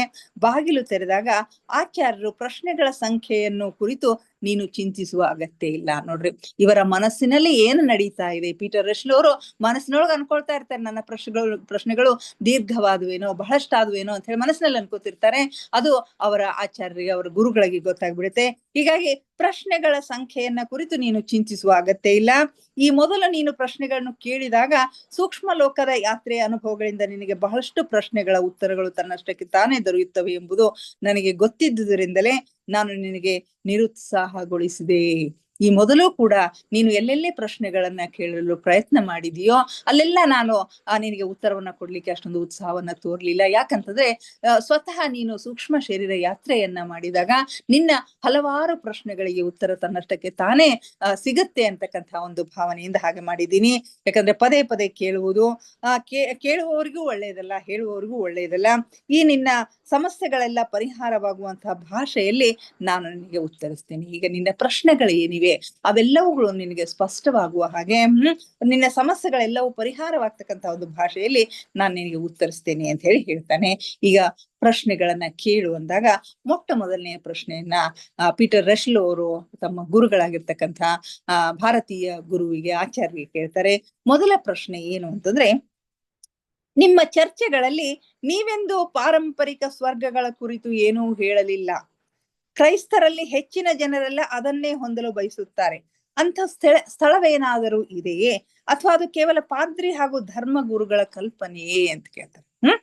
ನಿಮ್ಮ ಚರ್ಚೆಯಲ್ಲಿ ನಾವೆಂದೂ ಪಾರಂಪರಿಕ ಸ್ವರ್ಗ ಅಂತಕ್ಕಂಥ ಒಂದು ವಿಷಯವನ್ನ ಕುರಿತು ನೀವೆಲ್ಲೂ ಪ್ರಸ್ತಾಪ ಮಾಡ್ಲಿಲ್ಲ. ಕ್ರೈಸ್ತರಲ್ಲಿ ಹೆಚ್ಚಿನ ಜನರು ಅದನ್ನ ಹೊಂದ್ಲಿಕ್ಕೆ, ಸ್ವರ್ಗವನ್ನ ಹೊಂದ್ಲಿಕ್ಕೆ ಬಯಸ್ತಾರೆ. ಅಂಥ ಸ್ಥಳ, ಸ್ವರ್ಗ ಅಂತಕ್ಕಂಥ ಸ್ಥಳ ಏನಾದ್ರೂ ಇದೆಯಾ ಅಂತಕ್ಕಂಥದ್ದನ್ನ ಹೇಳ್ತಾರೆ. ಅಥವಾ ಅದು ಕೇವಲ ಒಂದು ಕಲ್ಪನೆ, ಪಾದ್ರಿ ಅಥವಾ ಧರ್ಮಗುರುಗಳ ಒಂದು ಕಲ್ಪನೆಯಾಗಿದೆಯೇ ಅಂತಕ್ಕಂಥ ಪ್ರಶ್ನೆಯನ್ನ ಗುರುಗಳಿಗೆ ಕೇಳ್ತಾರೆ. ಆಗ ಗುರುಗಳು ಯಾವ ರೀತಿ ಉತ್ತರ ಹೇಳ್ತಾರೆ ಅಂದ್ರೆ, ನಿಸ್ಸಂದೇಹವಾಗಿ ಸ್ವರ್ಗದಂತಹ ಯಾವುದೇ ಸ್ಥಾನ ಇಲ್ಲ. ನೀನು ಹೇಳಿದ ಹಾಗೆ ನಿಸ್ಸಂದೇಹವಾಗಿ ಸ್ವರ್ಗ ಅಂತಕ್ಕಂಥ ಯಾವ ಸ್ಥಾನವೋ ಅಲ್ಲಿ ಮೇಲು ಲೋಕದಲ್ಲಿ ಇಲ್ಲ. ಅದು ಅಲ್ಲಿಯ ಪರಿಸ್ಥಿತಿಗಳನ್ನು ಅವಲಂಬಿಸಿದಂತಹ ಚೇತನದ ಒಂದು ಅವಸ್ಥೆಯಾಗಿದೆ. ಸ್ವರ್ಗ ಅಂತಕ್ಕಂಥದ್ದೇನೋ ಅಲ್ಲಿಯ ಪರಿಸ್ಥಿತಿಗಳನ್ನ ಅವಲಂಬಿಸಿರ್ತಕ್ಕಂಥ ಚೇತನದ ಒಂದು ಅವಸ್ಥೆ. ಅದಕ್ಕೆ ಜನರು ಸ್ವರ್ಗ ಅಂತ ಹೇಳಿ ಕರೀತಾರೆ. ಚೇತನದ ಈ ಅವಸ್ಥೆಯು ಸೂಕ್ಷ್ಮ ಲೋಕದ ಉಚ್ಚತಮ ಅವಸ್ಥೆಯಲ್ಲಿ ಹೊಂದಲ್ಪಡುತ್ತದೆ ಅಂತ ಹೇಳಿ ಕೆಲವರು ತರ್ಕಿಸ್ತಾರೆ. ಈ ಒಂದು ಸ್ವರ್ಗ ಅಂತಕ್ಕಂಥದ್ದು ಆ ಒಂದು ಅವಸ್ಥೆ ಅಂದ್ರೆ ಅತ್ಯಂತ ಸಂತೋಷದಾಯಕವಾಗಿರ್ತಕ್ಕಂಥ, ಆರಾಮದಾಯಕವಾಗಿರ್ತಕ್ಕಂಥ ಒಂದು ಬದುಕನ್ನ ಸಾಗಿಸ್ತಕ್ಕಂಥ ಒಂದು ವ್ಯವಸ್ಥೆ ಅಲ್ಲಿ ಏನಿರ್ತದಲ್ಲ, ಅದನ್ನ ಕೆಲವರು ಸ್ವರ್ಗ ಅಂತ ಹೇಳಿ ಕರೀತಾರೆ. ಅದನ್ನ ಸೂಕ್ಷ್ಮ ಲೋಕದ ಉಚ್ಚತಮ ಲೋಕದಲ್ಲಿ ಅದು ಇರುತ್ತೆ ಅಂತಕ್ಕಂಥ ಒಂದು ತರ್ಕವನ್ನ ಮಾಡ್ತಾರೆ. ಇನ್ನು ಕೆಲವರು ಆ ಅವಸ್ಥೆಯನ್ನ ಕೇವಲ ಮಾನಸ ಲೋಕದಲ್ಲಿ ಮಾತ್ರ ಹೊಂದಲು ಸಾಧ್ಯ ಅಂತ ಕೇಳ್ತಾರೆ. ಸ್ವರ್ಗ ಅಂತಕ್ಕಂಥ ಅವಸ್ಥೆಯನ್ನ ಕೇವಲ ಮಾನಸಿಕ ಲೋಕದಲ್ಲಿ, ಈ ಸೂಕ್ಷ್ಮ ಲೋಕಗಳ ಮೇಲೆ ಇರ್ತಕ್ಕಂತಹ ಮಾನಸ ಲೋಕದಲ್ಲಿ ಮಾತ್ರ ಅದನ್ನ ಕಾಣ್ಲಿಕ್ಕೆ ಸಾಧ್ಯ ಅಂತಕ್ಕಂಥ ಮಾತನ್ನ ಹೇಳ್ತಾರೆ. ಹೆವನ್ ಮತ್ತು ಪ್ಯಾರಡೈಸ್ ಗಳಲ್ಲಿ ವ್ಯತ್ಯಾಸವಿದೆ ಎಂದು ಕೆಲವರು ಅಭಿಪ್ರಾಯ ಪಡ್ತಾರೆ. ಸಾಮಾನ್ಯವಾಗಿ ಹೆವೆನ್ ಮತ್ತು ಪ್ಯಾರಡೈಸ್ ಎರಡನ್ನು ನಾವು ಸ್ವರ್ಗ ಅನ್ನೋದಕ್ಕೆ ಪರ್ಯಾಯವಾಗಿ ಬಳಸ್ತಾ ಇರ್ತೀವಿ. ಆದ್ರೆ ಇವೆರಡರಲ್ಲಿನೂ ವ್ಯತ್ಯಾಸ ಇದೆ ಅಂತಕ್ಕಂಥ ಒಂದು ಅಭಿಪ್ರಾಯವನ್ನ ಇಲ್ಲಿ ಕೆಲವರು ಪಡ್ತಾರೆ. ಒಂದು ಉದಾಹರಣೆಯನ್ನು ಇಲ್ಲಿ ಕೊಡ್ತಾರೆ. ಪಶ್ಚಾತ್ತಾಪದಿಂದ ನರಳುತ್ತಿದ್ದ ಒಬ್ಬ ಕಳ್ಳನೊಂದಿಗೆ ಮಾತನಾಡುತ್ತಾ ಯೇಸು ಕ್ರಿಸ್ತನು, ಇಂದು ನೀನು ನನ್ನೊಂದಿಗೆ ಪ್ಯಾರಡೈಸ್ ನಲ್ಲಿ ಇರುವೆ ಎಂದು ಹೇಳಿದ್ದು ನೆನಪಿರಬಹುದು. ಯೇಸು ಕ್ರಿಸ್ತ ಒಬ್ಬ ಖೈದಿಯ ಜೊತೆಗೆ, ಒಬ್ಬ ಕಳ್ಳನ ಜೊತೆಗೆ, ಅವನು ತಾನು ಮಾಡಿರ್ತಕ್ಕಂತಹ ಕೆಲಸಕ್ಕಾಗಿ ಅತ್ಯಂತ ಪಶ್ಚಾತ್ತಾಪವನ್ನ ಪಡ್ತಾ ಇರ್ತಾನೆ. ಅವನ ಜೊತೆಗೆ ಯೇಸು ಕ್ರಿಸ್ತ ಮಾತನಾಡ್ತಾ ಇರ್ತಾನೆ. ಇವನ ಪ್ರಭಾವದಿಂದ, ಯೇಸು ಕ್ರಿಸ್ತನ ಒಂದು ಮಾತಿನ ಪ್ರಭಾವದಿಂದ, ಅಂತ ಮಹಾತ್ಮನ ಒಂದು ಸಂಘದಿಂದ ಅವನಿಗೆ ಅತ್ಯಂತ ಸಂತೋಷ ಆಗಿರ್ತದ. ಹೀಗಾಗಿ ನೀನು ಪ್ಯಾರಡೈಸ್ ನಲ್ಲಿ ಇದ್ದೀಯಾ ಅಂತಕ್ಕಂಥ ಮಾತನ್ನ ಯೇಸು ಕ್ರಿಸ್ತರು ಹೇಳಿದ್ರು ಅಂತ ಹೇಳ್ತಾರೆ. ಸೊ ಗ್ರೀಕ್ ಜನರು ಸೂಕ್ಷ್ಮ ಲೋಕದ ಉಚ್ಚ ಸ್ತರಗಳಿಗೆ ಪ್ಯಾರಡೈಸ್ ಎಂಬ ಹೆಸರನ್ನ ನೀಡುತ್ತಾರೆ. ಗ್ರೀಕ್ ಜನರು ಸೂಕ್ಷ್ಮ ಲೋಕದ ಉಚ್ಚ ಸ್ತರದಲ್ಲಿ ಇರ್ತಕ್ಕಂತಹ ಒಂದು ಲೋಕಕ್ಕೆ, ಅದಕ್ಕೆ ಪ್ಯಾರಡೈಸ್ ಅಂತ ಹೇಳಿ ಕರೀತಾರೆ. ಹಾಗೂ ಮಾನಸ ಲೋಕದಲ್ಲಿ ಹೆವನ್ ಇದೆ ಅಂತ ಹೇಳಿ ಹೇಳ್ತಾರೆ. ಮಾನಸಿಕ ಲೋಕದಲ್ಲಿ ಹೆವನ್ ಅಂತಕ್ಕಂಥದ್ದು ಇದೆ ಅಂತ ಹೇಳಿ ಒಪ್ಕೊಳ್ತಾರೆ. ಮನುಷ್ಯನು ಸೂಕ್ಷ್ಮ ಲೋಕದಿಂದ ತನ್ನ ನಿವಾಸ ಸ್ಥಾನವಾದ ಮಾನಸ ಲೋಕಕ್ಕೆ ಮರಳಿ ಯಾತ್ರೆಗೈಯುವಾಗ ಅದು ಬರುತ್ತದೆ. ಅದು ಎಲ್ಲಿ ಸಿಗ್ತದ ಅಂತಂದ್ರೆ, ಮನುಷ್ಯ ಸೂಕ್ಷ್ಮ ಲೋಕದಿಂದ ತನ್ನ ನಿವಾಸ ಸ್ಥಾನವಾಗಿರ್ತಕ್ಕಂಥ ಮಾನಸಿಕ ಲೋಕಕ್ಕೆ ಅಥವಾ ಕಾರಣ ಲೋಕಕ್ಕೆ ಹೋಗ್ತಕ್ಕಂಥ ಒಂದು ಸಂದರ್ಭದಲ್ಲಿ ಆ ಯಾತ್ರೆ ಕೈಕೊಳ್ತಕ್ಕಂಥ ಒಂದು ಸಂದರ್ಭದಲ್ಲಿ ಅದು ಸಿಗುತ್ತದ ಅಂತ ಹೇಳ್ತಾರೆ. ಪ್ರಾಚೀನ ಹಿಬ್ರೂ ಧರ್ಮ ಗ್ರಂಥಗಳಲ್ಲಿ ಬರೆದಿರುವಂತೆ ಉನ್ನತ ಸ್ತರಗಳಲ್ಲಿ ಕೆಲವರು ತಮ್ಮನ್ನು ತಾವು ಹಾಗೆ ಭಾವಿಸುವುದರಿಂದ ಯಾರಿಗೂ ಯಾವುದೇ ರೀತಿಯ ಹಾನಿ ಇಲ್ಲವೆಂದ ಮೇಲೆ ಇನ್ನು ಹೆಚ್ಚಿಗೆ ಹೇಳುವ ಅವಶ್ಯಕತೆ ಏನಿದೆ ಅಂತ ಹೇಳಿ ಕರೀತಾರೆ. ಇನ್ನು ಪ್ರಾಚೀನ ಹಿಬ್ರೂ ಧರ್ಮ ಗ್ರಂಥದಲ್ಲಿ ಬರೆದಿರುವಂತೆ ಉನ್ನತ ಸ್ತರದಲ್ಲಿರ್ತಕ್ಕಂಥ ಕೆಲವರು ತಮ್ಮನ್ನು ತಾವು ಹಾಗೆ ಭಾವಿಸಿಕೊಂಡಿರ್ತಾರೆ. ತಮ್ಮನ್ನು ತಾವು ನಾವು ಸ್ವರ್ಗದಲ್ಲಿ ಇದ್ದೇವೆ ಅಂತ ಹೇಳಿ ಭಾವಿಸಿಕೊಂಡಿರ್ತಾರೆ. ಅವರು ಅಂತ ಒಂದು ಭ್ರಮೆಯಲ್ಲಿ ಇರ್ತಾರೆ. ಅಂತ ಸಂದರ್ಭದಲ್ಲಿ ಅವ್ರಿಗೆ ಏನು ಹೇಳಿಕೆ ಸಾಧ್ಯ ಇಲ್ಲ. ಕೆಲವರು ತಮ್ಮ ಸುತ್ತಲೂ ಈಶ್ವರನ ಅಥವಾ ಸೈಂಟ್ ಪೀಟರ್ ರೂಪವನ್ನು ಧಾರಣ ಮಾಡ್ಕೊಂಡಿರ್ತಾರೆ. ಕೆಲವರು ತಮ್ಮ ಸುತ್ತಲೂ ಈಶ್ವರನ ಒಂದು ಸಂರಕ್ಷಣೆಯಲ್ಲಿ ನಾವು ಇದ್ದೇವೆ, ಆ ಪರಮಾತ್ಮನ ಸಾನ್ನಿಧ್ಯದಲ್ಲಿ ನಾವು ಇದ್ದೇವೆ ಅಂತ ಭಾವಿಸ್ಕೊಂಡಿರ್ತಾರೆ. ಅದೇ ರೀತಿ ಕೆಲವರು ಸೈಂಟ್ ಪೀಟರ್ನ ರೂಪದಲ್ಲಿ ಧಾರಣ ಮಾಡಿರ್ತಾರೆ. ಅವರು ಭ್ರಮಾವಸ್ಥೆಯಲ್ಲಿದ್ದರೆ ಅವರಿಗೆ ನೀವು ಯಾವ ರೀತಿಯಿಂದಲೂ ತಿಳಿಸಿ ಹೇಳುವುದು ಸಾಧ್ಯ ಇಲ್ಲ. ಅಂತ ಭ್ರಮೆಯಲ್ಲಿ ಅವರಿದ್ದಾಗ ನೀವು ಯಾವ ರೀತಿ ತಿಳಿಸಿ ಹೇಳಿದ್ರು ಗೊತ್ತಾಗೋದಿಲ್ಲ. ಮುಂದೊಂದು ದಿನ ತಮ್ಮ ಬುದ್ಧಿ ಇನ್ನಷ್ಟು ವಿಕಾಸಗೊಂಡಂತ ಸಂದರ್ಭದಲ್ಲಿ ಭ್ರಮೆ ಅಂದ್ರೆ ಏನು, ಸತ್ಯ ಅಂದ್ರೆ ಏನು ಅಂತಕ್ಕಂತಹ ಸಂಗತಿಗಳು ಅವ್ರಿಗೆ ತಿಳಿತಾವು. ಎರಡರ ನಡುವೆ ಏನು ವ್ಯತ್ಯಾಸ ಇದೆ ಅಂತಕ್ಕಂಥದ್ದು ಗೊತ್ತಾಗ್ತದೆ ಅಂತ ಹೇಳಿ ಹೇಳ್ತಾರೆ.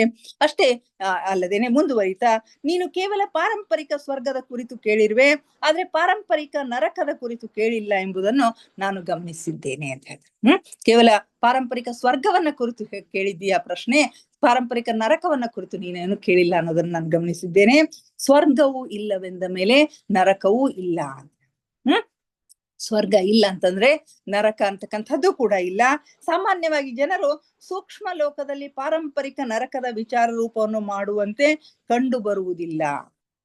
ಸೂಕ್ಷ್ಮ ಲೋಕದಲ್ಲಿ ನರಕ ಅಂತಕ್ಕಂಥ ಒಂದು ಭಾವನೆ ಅಲ್ಲಿ ಕಂಡು ಬರುವ ಆ ವಿಚಾರವನ್ನ ಅವರು ಮಾಡೋದಿಲ್ಲ. ಯಾಕಂದ್ರೆ ಅಲ್ಲಿರುವುದೆಲ್ಲ ವಿಚಾರ ರೂಪದಲ್ಲಿನೇ ಇರುತ್ತೆ.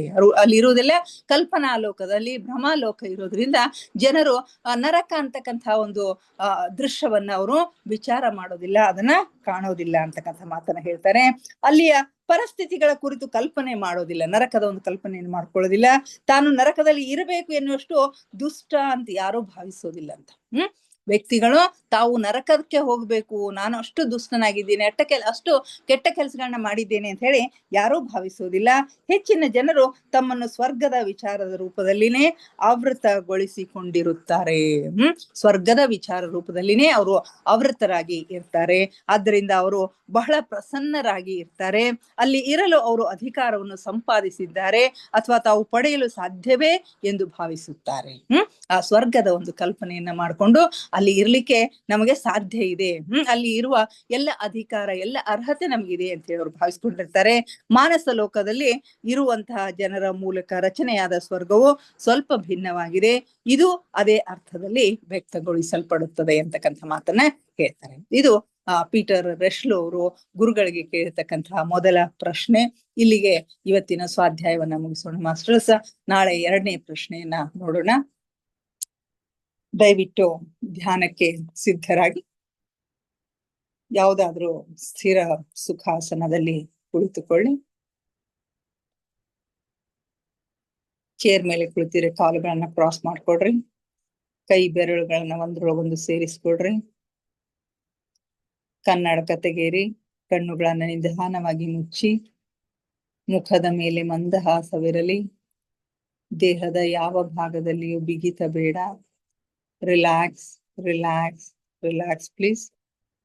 ಮೊಟ್ಟ ಮೊದಲಿಗೆ ನಮ್ಮೆಲ್ಲರ ಧ್ಯಾನ ಗುರುಗಳಾದ ಪರಮ ಪೂಜ್ಯರಾದ ಬ್ರಹ್ಮರ್ಷಿ ಪಿತಾಮಹ ಡಾಕ್ಟರ್ ಸುಭಾಷ್ ಪತ್ರಿಜಿಯವರ ಚರಣ ಕಮಲಗಳಿಗೆ ವಂದಿಸುತ್ತಾ, ಗುರುಮಾತಾ ಸ್ವರ್ಣಮಾಲಾ ಅಮ್ಮನವರ ಪಾದ ಕಮಲಗಳಿಗೆ ನಮಿಸುತ್ತ, ನಮ್ಮೆಲ್ಲರ ಚೈತನ್ಯ ಶಕ್ತಿಯಾಗಿರ್ತಕ್ಕಂಥ ಮಹಾವತಾರ್ ಬಾಬಾ ಅವರನ್ನ ನನ್ನ ಮಂದಿರದಲ್ಲಿ ಸ್ಮರಿಸುತ್ತ, ನನ್ನ ಗುರುಗಳಾದ ತಟವಾಲಿ ಬಾಬಾ, ಬರ್ಫಾನಿ ಬಾಬಾ, ಮಹದಾನಂದ ಅವರನ್ನ ನನ್ನ ಹೃದಯ ಮಂದಿರದಲ್ಲಿ ಸ್ಮರಿಸುತ್ತ, ನಮ್ಮ ಮಾರ್ಗದರ್ಶಕ ಗುರುಗಳಾದ ಡಾಕ್ಟರ್ ಜೀವಂದರ್ ಕೇತಪ್ಪ ಸರ್ ಅವರಿಗೆ ವಂದಿಸುತ್ತ, ಅಯ್ಯಪ್ಪ ಪಿಂಡಿ ಸರ್ ಅವರಿಗೆ ವಂದಿಸುತ್ತ, ಎಲ್ಲ ಆಸ್ಟ್ರಲ್ ಮಾಸ್ಟರ್ಸ್ಗಳಿಗೆ, ಪಿರಮಿಡ್ ಮಾಸ್ಟರ್ಸ್ಗಳಿಗೆ ವಂದಿಸುತ್ತ, ಸೀತಾ ಮಾತೆ, ಯಶೋಧರಾ ಮಾತೆ, ವಸುಂಧರಾ ಮಾತೆಯವರಿಗೆ ವಂದಿಸುತ್ತ, ಅವರೆಲ್ಲರ ಚೈತನ್ಯ ಶಕ್ತಿಯೊಂದಿಗೆ ನಮ್ಮ ಚೈತನ್ಯ ಶಕ್ತಿಯನ್ನ ಅನುಸಂಧಾನಗೊಳಿಸುತ್ತಾ ನಾವಿಂದಿನ ಧ್ಯಾನವನ್ನ ಆರಂಭಿಸೋಣ ಮಾಸ್ಟರ್ಸ್.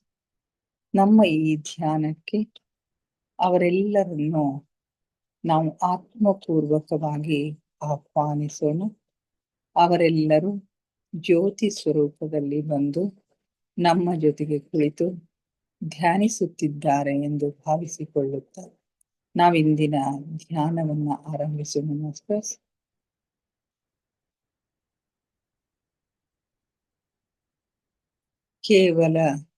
ಕೇವಲ ಸಹಜ ಶ್ವಾಸದ ಮೇಲೆ ಗಮನ, ಪ್ರಕೃತಿ ಸಹಜವಾದ ಉಸಿರಾಟವಿರಲಿ.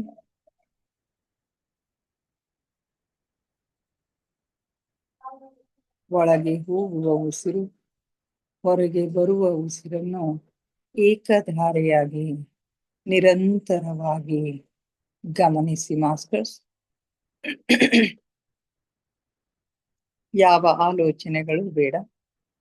ಆಲೋಚನೆಗಳು ಬಂದರೆ ಅವುಗಳನ್ನ ಬದಿಗೆ ಸರಿಸಿ ಮತ್ತೆ ಮತ್ತೆ ಉಸಿರಿನ ಮೇಲೆ ಗಮನ ಕೇಂದ್ರೀಕರಿಸಿ ಮಾಸ್ಟರ್ಸ್.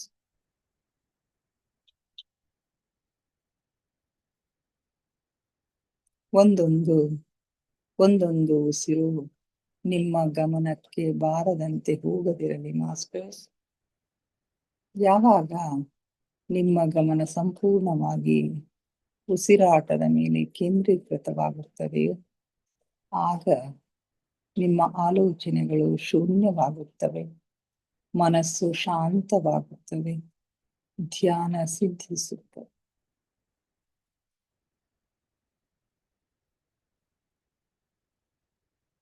ನಮ್ಮ ಉಚ್ಛ್ವಾಸ ನಿಶ್ವಾಸದ ಮಧ್ಯದ ಬಿಂದು, ಅದುವೇ ಧ್ಯಾನ ಬಿಂದು, ಅದುವೇ ಶೂನ್ಯ ಬಿಂದು, ಅದುವೇ ನಮ್ಮ ಒಳ ಜಗತ್ತಿನ ಆಂತರಿಕ ಜಗತ್ತಿನ ಇಳಿಕೈ. ಅಲ್ಲಿ ಒಂದು ಕ್ಷಣ ನಿಲ್ಲುವ ಅಭ್ಯಾಸ ಮಾಡಿ ಮಾಸ್ಟರ್ಸ್. ನಿಮಗಾಗಿ ನಿಮ್ಮ ಒಳ ಜಗತ್ತು ತೆರೆದುಕೊಳ್ಳುತ್ತದೆ.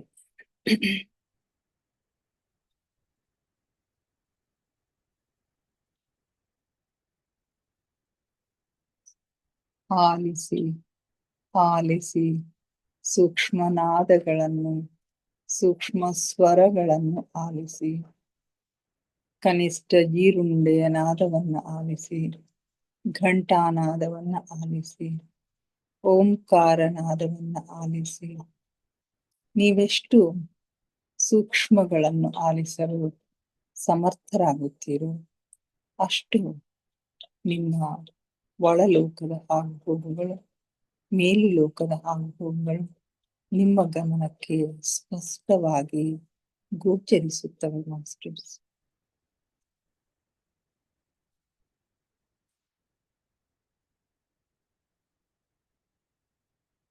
ನಾನು ದೇಹವಲ್ಲ, ನಾನು ಆತ್ಮಸ್ವರೂಪಿ. ನನ್ನ ಉಸಿರೇ ನನ್ನ ಗುರು. ಉಸಿರೆಂಬ ಗುರುವಿನ ಸಹಾಯದಿಂದ ನನ್ನ ಗುರಿಯೆಡೆಗೆ, ಅಂತಿಮ ಗಮ್ಯದೆಡೆಗೆ ನಮ್ಮ ಪಯಣ ನಿರಂತರವಾಗಿ ಸಾಗಲಿ ಮಾಸ್ಟರ್ಸ್.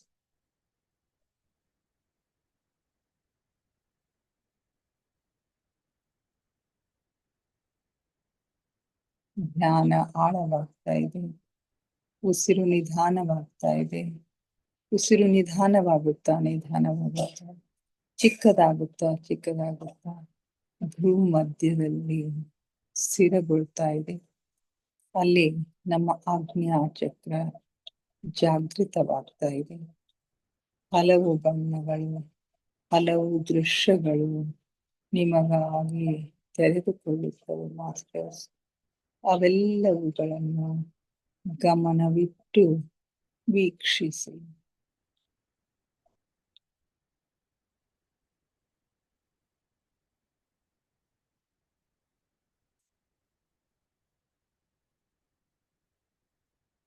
ಆಳವಾದ ಧ್ಯಾನದ ಹಾಲ್ಗಡಲಿನಲ್ಲಿ ನಿಮ್ಮನ್ನು ನೀವು ಮುಳುಗಿಸಿ ಮಾಸ್ಟರ್ಸ್. ಆಲಿಸಿ, ಆನಂದಿಸಿ, ಆಹ್ಲಾದಿಸಿ. ಆ ಪರಮಾತ್ಮನ ಸಖ್ಯವನ್ನ, ಪರಮಾತ್ಮನ ಸಾನ್ನಿಧ್ಯವನ್ನ ಅನುಭವಿಸಿ ಮಾಸ್ಟರ್ಸ್.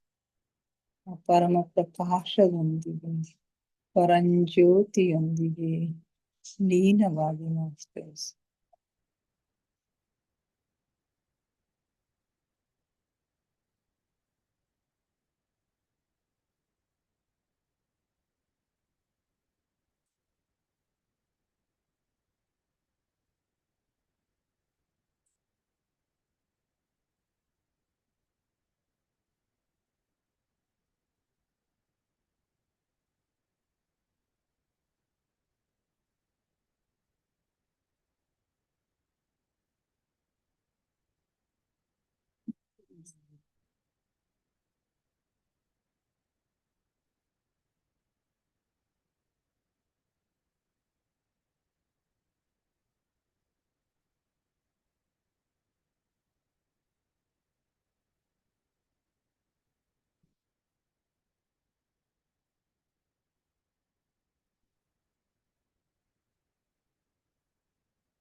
ಹ್ಮ್.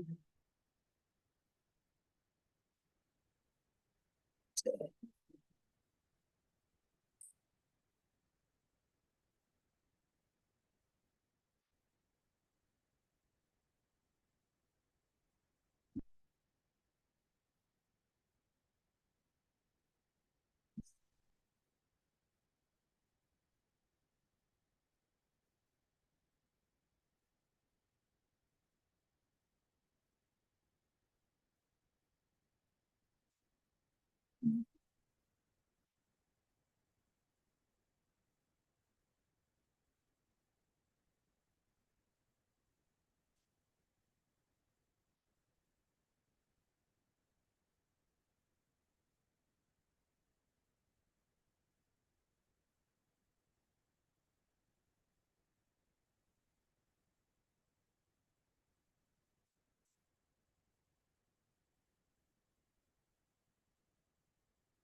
ಹ್ಮ್.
ಕೊನೆಯ 5 ನಿಮಿಷಗಳು ಮಾಸ್ಟರ್ಸ್.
ಇನ್ನೊಂದೆರಡು ನಿಮಿಷ.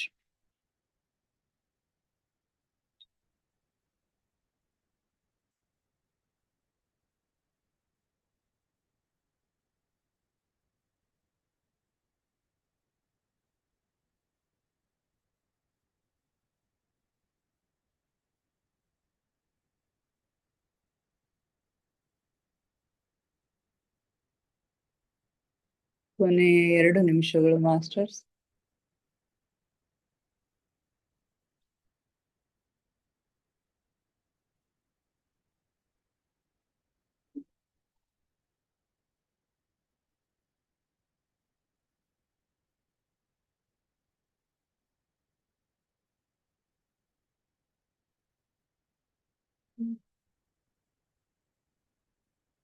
ಕೊನೆಯ 1 ನಿಮಿಷ ಮಾಸ್ಟರ್ಸ್.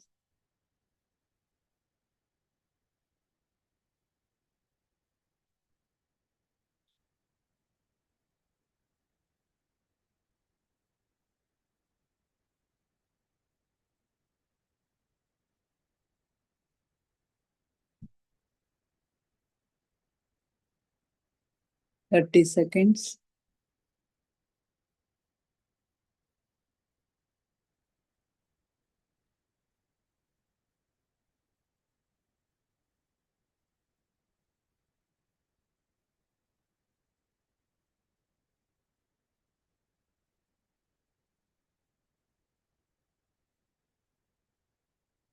Ten seconds.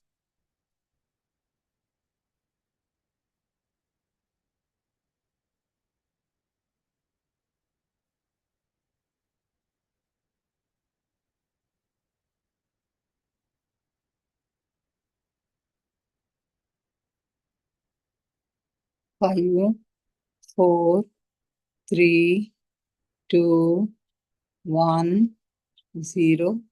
ನಿಧಾನವಾಗಿ ನಿಮ್ಮ ಕೈ ಬೆರಳುಗಳನ್ನ ಬಿಡಿಸ್ಕೊಂಡು ಕಣ್ಣಿನ ಮೇಲೆ ಇಟ್ಕೊಳ್ಳಿ ಮಾಸ್ಟರ್ಸ್. 5 seconds. 5, 4, 3, 2, 1, 0. ನಿಧಾನವಾಗಿ ನಿಮ್ಮ ಕಣ್ಣುಗಳ ಮೇಲಿನ ಕೈಗಳನ್ನ ತೆಗೀರಿ. ಕಣ್ಣುಗಳನ್ನು ನಿಧಾನವಾಗಿ ಓಪನ್ ಮಾಡಿ masters. Thank you, thank you, thank you everybody. ನಮ್ಮ ಧ್ಯಾನಕ್ಕೆ ಶಕ್ತಿಯನ್ನ ನೀಡಿ ನಮ್ಮೊಂದಿಗೆ ಕುಳಿತು ಧ್ಯಾನ ಮಾಡಿದ ಎಲ್ಲ ಮಾಸ್ಟರ್ಸ್ಗಳಿಗೆ ಅನಂತ ಕೋಟಿ ಕೋಟಿ ಧನ್ಯವಾದಗಳನ್ನ ಅರ್ಪಿಸುತ್ತಾ, ನನ್ನೊಂದಿಗೆ ಧ್ಯಾನಿಸಿದ ತಮಗೆಲ್ಲರಿಗೂ ಮತ್ತೊಮ್ಮೆ ಧನ್ಯವಾದಗಳನ್ನ ಅರ್ಪಿಸುತ್ತಾ, thank you, thank you, thank you everybody.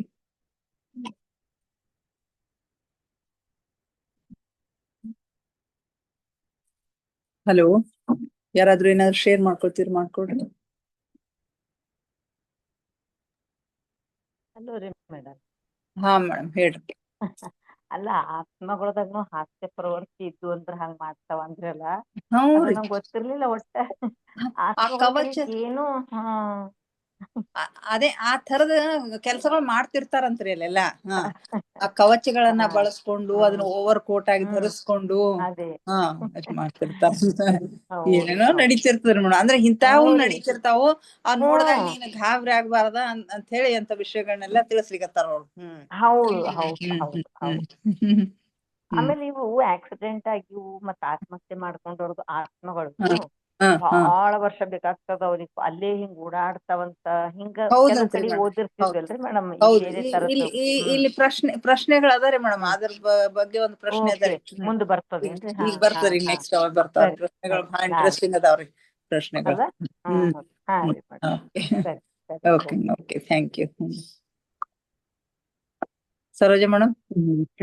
ನಮಸ್ಕಾರ ಮೇಡಮ್. ತುಂಬಾ ಚೆನ್ನಾಗಿತ್ತು ಸ್ವಾಧ್ಯಾಯ. ಸ್ವಾಧ್ಯಾಯ ಚೆನ್ನಾಗಿತ್ರಿ ಮೇಡಮ್. ಇಂಟ್ರೆಸ್ಟಿಂಗ್ ಇದೆ. ಇಂಟ್ರೆಸ್ಟಿಂಗ್ ಅದ್ರಿ ಬಹಳ. ಧ್ಯಾನನು ತುಂಬಾ ಆಳವಾಗಿತ್ತು. ಧ್ಯಾನ ಆಳಿತ್ತು. ಸ್ವರ್ಗ ಲೋಕ ಎಲ್ಲ ಇದು ನರಕ ಲೋಕ ಅನ್ನೋದು ಇಲ್ಲವೇ ಇಲ್ಲ. ಕಲ್ಪನೆ. ಕಲ್ಪನೆ. ಯಾರು ನರಕ ಕಲ್ಪನೆ ಮಾಡ್ಕೊಂಗಿಲ್ಲ, ಎಲ್ಲರೂ ಸ್ವರ್ಗದೊಳಗೆ ಇದ್ದೀನಿ ಅನ್ನೋ ಕಲ್ಪನೆ ಮಾಡ್ಕೋತಾರ ಅಂತ ಹೇಳ್ತಾರೆ. ಮಾಡ್ಕೊಂತಾರ. ಅದು ಒಂದು ನಮ್ಮ ಇದ್ರ ಸ್ಥಿತಿ, ಅದೊಂದು ಸ್ಥಿತಿ ಅಂತ ಹೇಳ್ತಾರೆ. ಆ ತರ ಲೋಕ ಅಂತ ಏನೂ ಇರಂಗಿಲ್ಲ, ಅದೊಂದು ಸ್ಥಿತಿ ಅಂತ ಹೇಳ್ತಾರೆ. ಸ್ಥಿತಿ ಅಷ್ಟೇ. ಅದು ಆಧ್ಯಾತ್ಮ ಕ್ಷೇತ್ರದಲ್ಲಿ ಸೃಷ್ಟಿಸಿದಂತ ಎಲ್ಲಾ ಕಲ್ಪನಾ ಸ್ಥಿತಿಗಳವೆಲ್ಲ.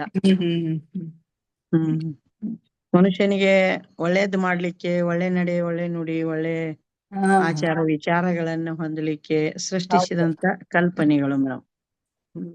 ಇಲ್ಲ, ಕಲ್ಪನಾ ಅಷ್ಟೇ. ಅಂತ ಯಾವ ಲೋಕಗಳು ಇಲ್ಲ. ಇಲ್ಲ.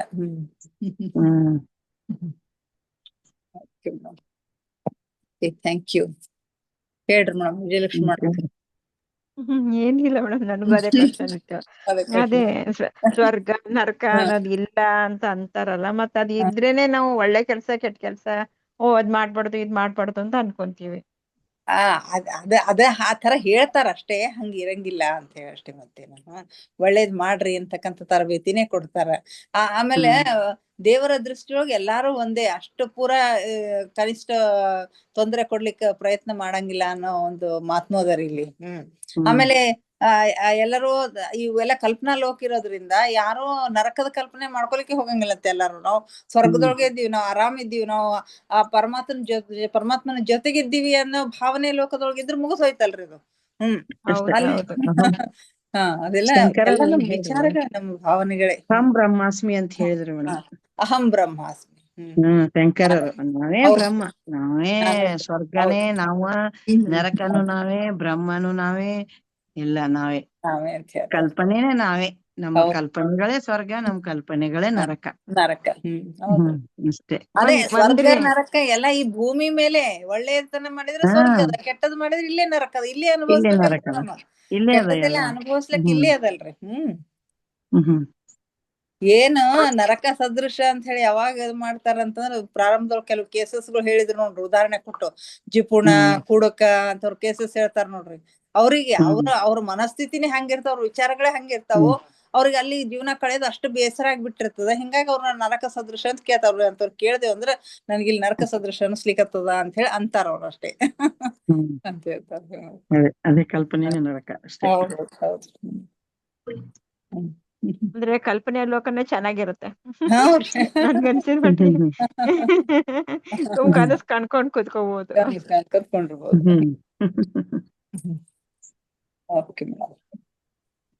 ತುಂಬಾ ಚೆನ್ನಾಗಿದೆ ಪುಸ್ತಕ, ತುಂಬಾ ಚೆನ್ನಾಗಿದೆ. ಚೆನ್ನಾಗಿದೆ ಮೇಡಮ್. ಸಾಧಾರಣ ಪುಸ್ತಕ ಅಲ್ಲ ಅದು. ಹೌದೌದು. ಭಾರಿ ಪುಸ್ತಕವನ್ನು ಕೊಟ್ಟಿದ್ದಾರೆ ಸರ್ ನಮಗ್. ಹೌದೌದು. ಬಹಳ ಸ್ಪಷ್ಟನು ಕೊಟ್ಟಾರಿ ಎಲ್ಲ ಅಗ್ದಿ ಕ್ಲಿಯರ್ ಅದ. ಸ್ಪಷ್ಟ ಕೊಟ್ಟಾರ ಮೇಡಮ್. ಮತ್ ಇವಾಗ ಮುಂಜಾನೆ ಕ್ಲಾಸ್ನಾಗ ನೋಡ್ರಿ ಎಷ್ಟು ಟಾಸ್ಕ್ಗಳನ್ನು ಕೊಟ್ಟು ಹೌದೌದ್ರಿ. ನಾನು ಬೆಳಗ್ಗೆ ನಮ್ಮನ್ನ ಅಣಿಗೊಳಿಸ್ತಾ ಇದ್ದಾರ ನೋಡ್ರಿ. ಇವತ್ತೇನು ಶೇರ್ ಮಾಡ್ಕೊಂಡ್ರಂತಲ್ಲ ನೀವು ಶೋಭಾ ಮೇಡಮ್? ಶೇರ್ ಮಾಡ್ಕೊಂಡಿದೀನಿ. ಕೇಳ್ತೀನಿ. ತುಂಬಾ ಅಣಿಗೊಳಿಸ್ತಾ ಇದ್ದಾರೆ ಮೇಡಮ್ ಅವ್ರು. ಹೌದೌದ್ರಿ. ಹೌದು. ತುಂಬಾ ಅಣಿಗೊಳಿಸ್ತಾ ಇದ್ದಾರೆ. ಅದೇ ಪ್ರಾಕ್ಟಿಕಲಿ ಇವ್ರು ನೀವು ಮಾಡ್ಕೊಡ್ರಿ ಅಂತಾರ. ಮತ್ತೆ ತಯಾರಾಗ ಸಿದ್ಧತೆ ಆಗ್ಬೇಕು. ಅದೇ ಇಂಪಾರ್ಟೆಂಟ್. ಅದೇ ಇಂಪಾರ್ಟೆಂಟ್. ನಾವು ತಯಾರಾದ್ರೆ ಮೇಡಮ್ ಅದೇ ಮೇನ್. ಹೌದೌದು. ನಾವು ಮಾನಸಿಕವಾಗಿ ಸಿದ್ಧರಾಗೋದೇ ಆ ಸ್ಥಿತಿಗಳಿಗೆ. ಅದೇ ಇವಾಗ ನೋಡ್ರಿ, ಈಗ ಸುನೀತಾ ವಿಲಿಯಮ್ಸ್ ಅಲ್ಲಿ ಹೋಗಿ 8 ದಿವಸ ಹೋದಾಕಿ 9 ತಿಂಗಳನ್ನು ಅಲ್ಲಿ ಇದ್ದು ಆಕಿ ಎಷ್ಟು ಗಟ್ಟಿ ಮನಸ್ಥಿತಿ ಮಾಡಿರ್ಬೇಕು ಹೇಳ್ರಿ. ಅಲ್ಲೇನೇನು ಇಲ್ಲ, ಯಾರು ಇಲ್ಲ, ಏನೂ ಇಲ್ಲ, ಹಾರಾಡ್ತಾ ಅಲ್ಲಿ ಕೆಳಗ್ ಕಾಲ್ ಹತ್ತೋದಿಲ್ಲ. ಹೌದೌದು. ಅವಳ ಮನಸ್ಥಿತಿನೇ ಅಲ್ಲ ಮೇಡಮ್. ಎಷ್ಟು ಖುಷಿಯಿಂದ ಇದ್ದಳ ಅವಳು, ಮತ್ತೆ ಎಷ್ಟು ಖುಷಿಯಿಂದ ಮರಳಿ ಬಂದಿದ್ದಾಳ. Great madam, great. ಹೌದೌದು. ಎಲ್ಲದಕ್ಕೂ ಮನಸ್ಸು ಮೂಲ ಅನ್ನೋ ಹಂಗ ಮನಸ್ಸು. ಏನೂ ಅಸಾಧ್ಯ ಇಲ್ಲ ಅಂತ. ಸಾಧ್ಯ ಇಲ್ಲ.